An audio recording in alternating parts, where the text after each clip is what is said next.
Интервјуа, анализи, жешки теми. Политички магазин Пулт на Радио Слободна Македонија со Славица Арсова. Пулт на Радио Слободна Македонија, добар ден, јас сум Славица Арсова со вас во следниот час. Наместо на 24 април, изборите во земјава ќе се одржат на 5 јуни. Ова беше одлуката на мнозинството во парламентот, откако лидерите на ВМРО, ДПМН, ДУ и ДПА добија уверување дека нема да има услови за нови одложувања. СДСМ и овој пат не гласаше за одложено распуштање на парламентот. Се поставува прашањето дали Заев и овој пат ќе се обиде да побегне од изборно соочување. Во центарот на вниманието на јавноста СДСМ го стави и Уставниот суд, институција која е последен бранител на уставот од пазарењата на политичките лидери, во чиј интерес е рушењето на кредибилитетот на судот. За последните политички настани во Пулт ќе разговарам со политичкиот аналитичар Александар Пандов. Останете со нас по музичкиот вовед. Назад сме во студиото на Радио Слободна Македонија, го слушате политичкиот магазин Пулт. Како што најавив на самиот почеток, мој гост е за анализа политичкиот аналитичар Александар Пандов. Добро дојдовте во Пулт. Добро ве најдов. Пандов, неделава се донесе одлуката за одложување на изборното соочување од 24 април на 5 јуни. Дали според вас во ситуацијата во која што беше доведена Република Македонија, ова беше исправен чекор да се прифати одложување на распуштањето на парламентот и одложување на изборниот ден? Апсолутно. Видите си, значи Македонија над година дена е во тешка политичка криза, создадена од страна на Заев и СДСМ. При тоа, таа политичка криза isproducira и така следеше нападот на секоја една институција во државата, почнувајќи од парламентот, кој што, да подсетам, беше бойкотиран и избраните пратеници на СДСМ не присуствува, не одеа на седници на парламент, преку судови, преку медиуми, преку секоја една институција која што значи некоја, полицијата беше напаѓана. Секоја една институција беше загрозена и нападната од страна на СДСМ и предводена од Заев.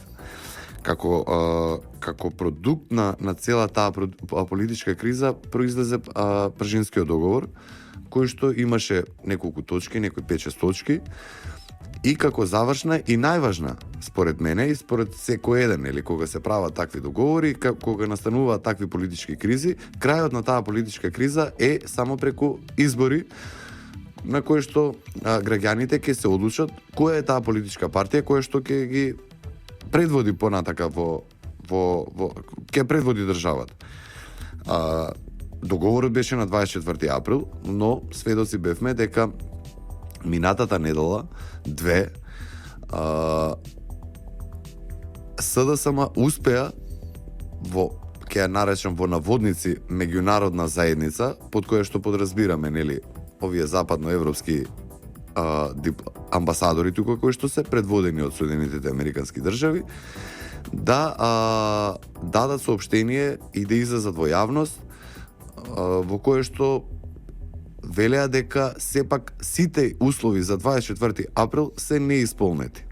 Тоа подразбираше дека ако се останатите партии подписнички, а тоа е ВМРО, ДУИ и ДПА, останат на својот став и излезат на 24 април, можеше и Македонија беше во ризик да тие избори од таа меѓународна заедница не бидат признаени.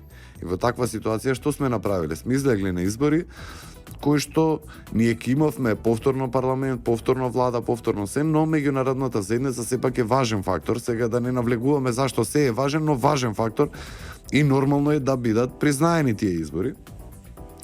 Добро е што од друга страна пак и они сватија дека СДСМ прави се од како се подпиша тој Пржински договор до ден денес да го пролонгира неговото реализирање по секоја една точка која што беше договарана, дали е тоа Државна изборна комисија, дали е тоа било која точка сега, да не ги броиме, ако се вратиме на назад, беа пролонгирани само заради тоа што има некои нереални барања или барања кои што подосна отколку ќе успеа таа точка да ја пролонгираат 10-20 месец дена, повторно да се вратат на она првичното и да се постигне договор, но времето си одеше.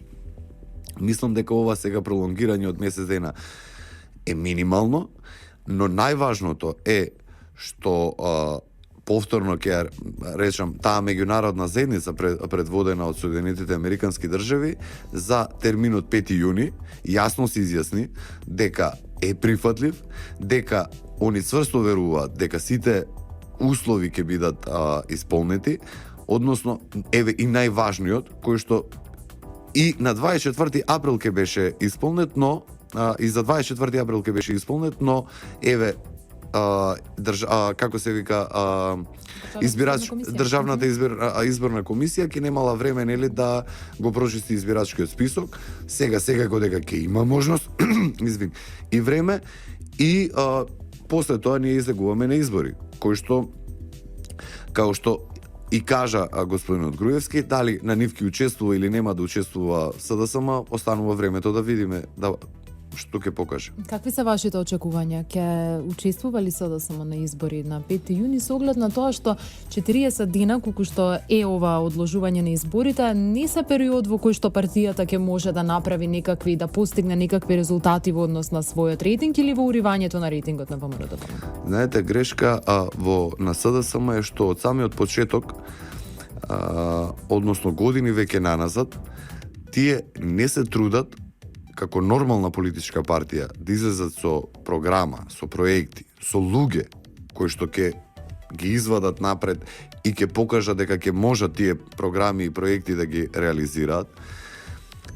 Туку постојано звезда водилка на нив име како да ги оцрнат луѓето кои што се сега на власт, како да ги оцрнат функционерите на ВМРО, како да ги оцрнат медиумите кои што на некој начин ги поддржуваат ВМРО.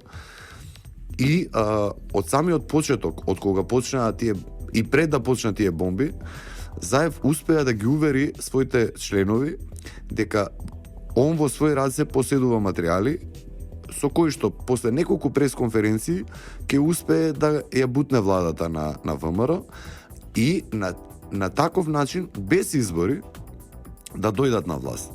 На крајот на памет на никого во тоа раководство на СДСМ, нити на било кој член на СДСМ кој што иоле нешто таму значи, не му било, нити па му е да излезат на избори и преку гласање и преку добиена доверба од граѓаните да дојдат на власт.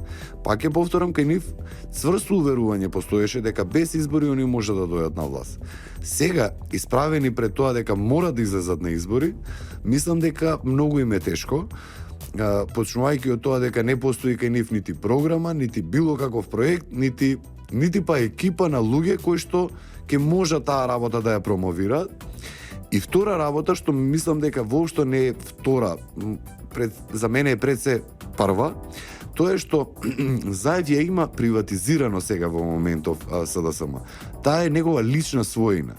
Значи, он е таму најголем финансиер, тој во меѓувреме го има склопено тоа раководство такво какво што само по основ на лојалност према него се избрани тие луѓе. Тоа е исто и со Централниот одбор.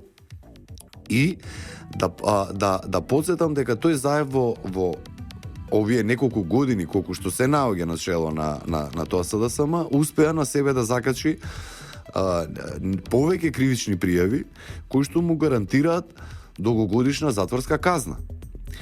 До моментот додека он е претседател на СДСМ,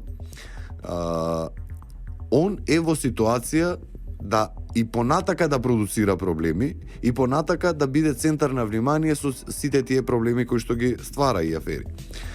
Од друга страна, од позиција на бивш председател во СДСМ, на него му е јасно дека процесите кои што и кривичните пријави кои што се против него многу побрзо ќе се движат и пак ќе повторам, тие кривични пријави, дали една, дали друга, дали трета, му гарантираат долг престој во Идризово. Кога се наоѓа човек во таква ситуација, јасно е дека он ќе направи се да го пролонгира неговото заминување од чело на СДСМ. Верувам дека ќе има сериозен сега притисок врз него. И од страна на меѓународна заедница, и од страна на членовите на СДСМ, дека е потребно и како и да е да излезат на избори.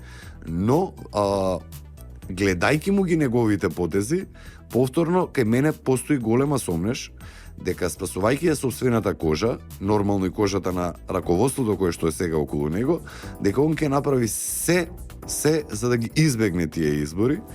При тоа се чувствувам должен да напоменам да треба да им биде јасно на цело членство кое што е на СДСМ, а тоа не е мал број, тоа се десетици илјади луѓе.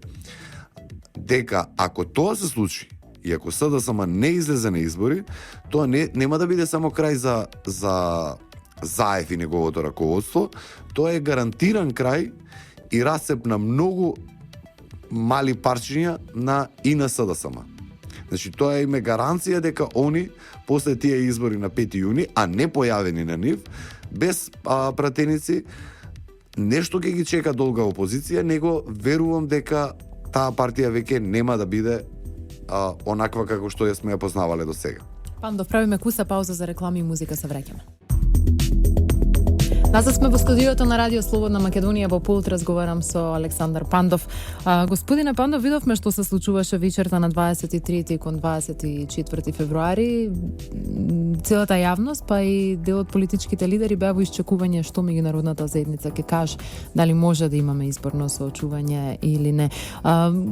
Како државата и политичките лидери се доведоа во една ваква ситуација, да буквално во еден таков момент не зависи од нив што ќе се случува во Македонија? Како се доведоа? Повторно да подсетам дека ставот на таа меѓународна заедница, предпоставам дека било кој иоле малку што ја следи македонската политичка сцена, му е јасно или му беше јасно дека е на страна на опозицијата. Зошто го тврдам ова? Од самиот почеток, по кореспонденцијата која што ја имаше својрачно пишувано Заев, прочитавме дека постои некој чадор кој што ги штити интересите негови и на Верушевски. Подоцна, видовме дека постои странска служба помеѓу оние полицајци што има преписки скајп комуникацијата која што беше меѓу Верушевски и еден од оние кои што ги правеле снимките во државна безбедност. Исто така прочитавме дека постои странска служба. Комуникацијата помеѓу Заев и сопругата на Чаушот, исто така читавме дека постои странски фактор, странци кои што ја гарантираат нивната безбедност. Ова сето го кажувам за да повторно ние имаме јасна слика дека одредени центри на моќ, странски центри на моќ, од самиот почеток на оваа криза имаа тргнато кон тоа да ја ослабат позицијата на владата, позицијата на ВМРО, и во една таква ситуација, а сега е разликата како што беше и пред самите бомби, повеќе од 2 пати ВМРО му бега на СДСМ во рейтинзите. Да тие рейтинзи на некоја анкета бидат егал, односно еднакви, и во таква ситуација да се створат услови за некоја широка, експертска, техничка, не знам каква, не влада, која што ќе влезе во решавање на проблемот со името кое што го има Грција со нас. Таа агенда не успеа нити на тие странски центри на моќ, уште помалку на СДСМ, и оттука и тие странски центри, и СДСМ, и цела меѓународна заедница разбраа дека колку што треба да се респектира мислењето на опозицијата, уште повеќе треба да се респектира мислењето на мнозинството и граѓани на Република Македонија, како што и владачките партии, а тоа е се ВМРО и ДУИ. Да подсетам, они и двете беа цврсто стоја на позицијата дека на 24 април треба да се има избори. Кога веќе доаѓаме до ситуација во која што вие гледате дека минимална искра беше потребна да тој викенд, минатиот викенд е тоа кога зборуваме, минимална искра беше потребна за да луѓето излезат по улици, а сето тоа да избега од контрола. Значи да не можете да ги стопирате луѓето, затоа што секој еден од нас почувствува тој викенд дека ние си ја губиме сувереност, дека некои меѓународни фактори и меѓународни центри нас не одлучуваат за нашата иднина, нашата судбина, судбината наша лична и на нашите деца.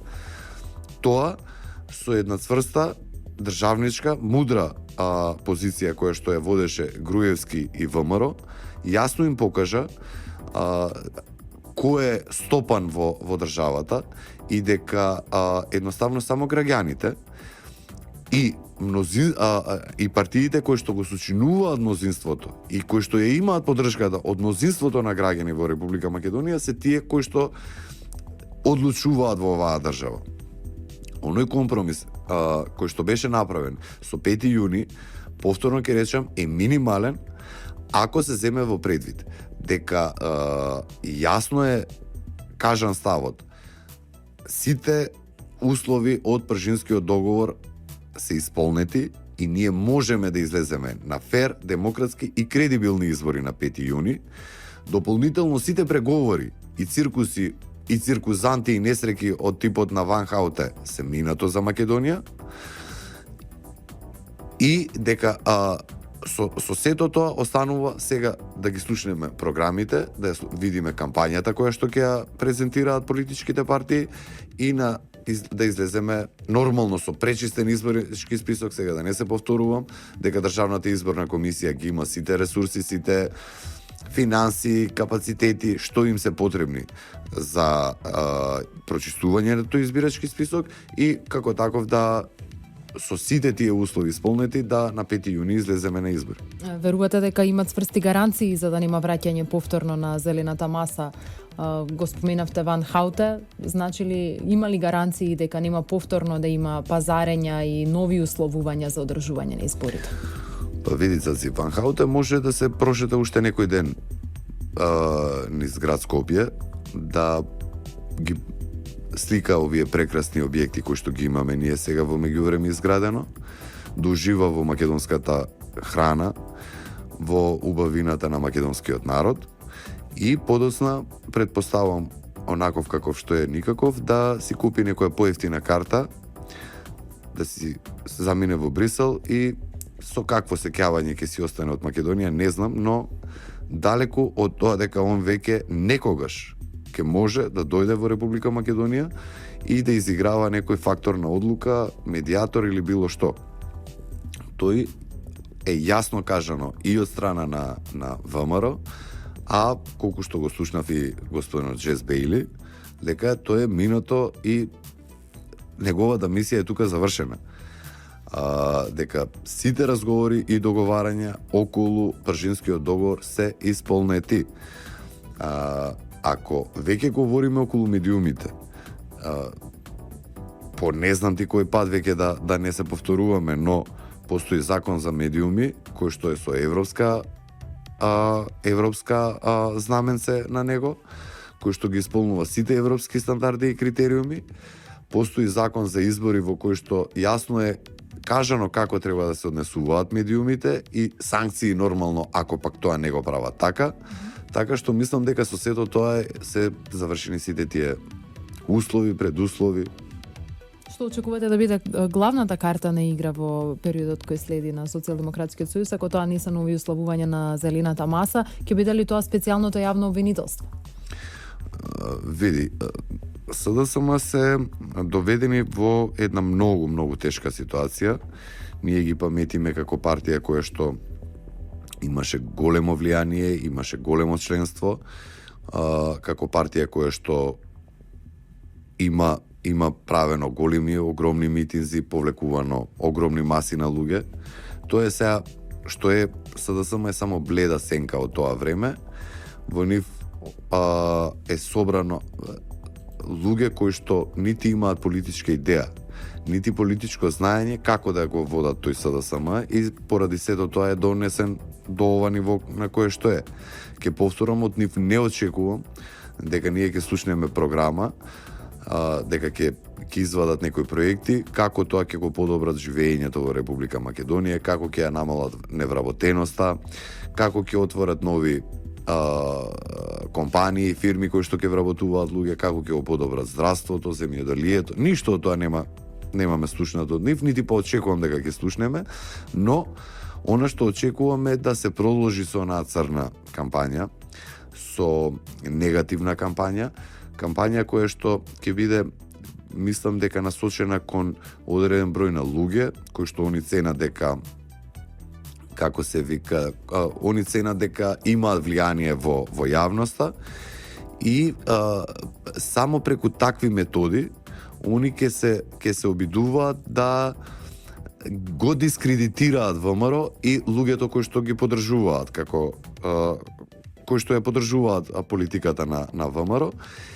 И од друга страна пак, ако да не го заборавиме оној цел Соросов блок платенички, кој што е огромен, кој што е уствари главна сила сега, ударна тупаница на СДСМ, тие во зависност од командата кој што ќе ја добијат од Сорос, и понатака јас сум цврсто уверен дека они ќе одат на рушење на институциите на државата, на омаловажување на институциите, така да и од страна на СДСМ и од страна на Сорос, верувам дека во најголем дел ќе се задржат до она како што се однесува и до сега.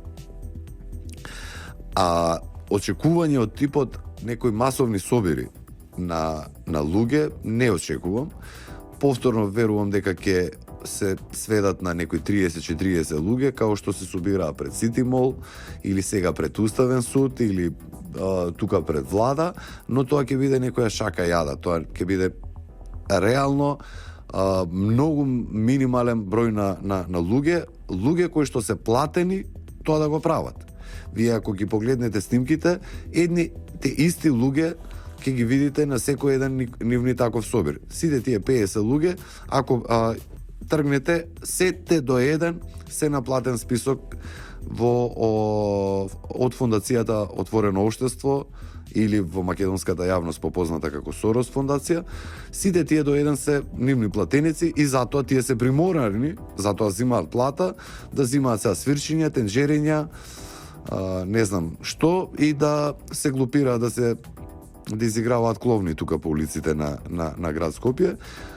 Ако зборуваме за реална сила која што може да извади луѓе на улица, тоа е само ВМРО и ДУИ. Никоја друга политичка сила не постои, нити пак постои пак лидер кој што ќе повлече помасовно собирање тоа е она на улици, а тоа е она од кој што секој ден се плаши, нели?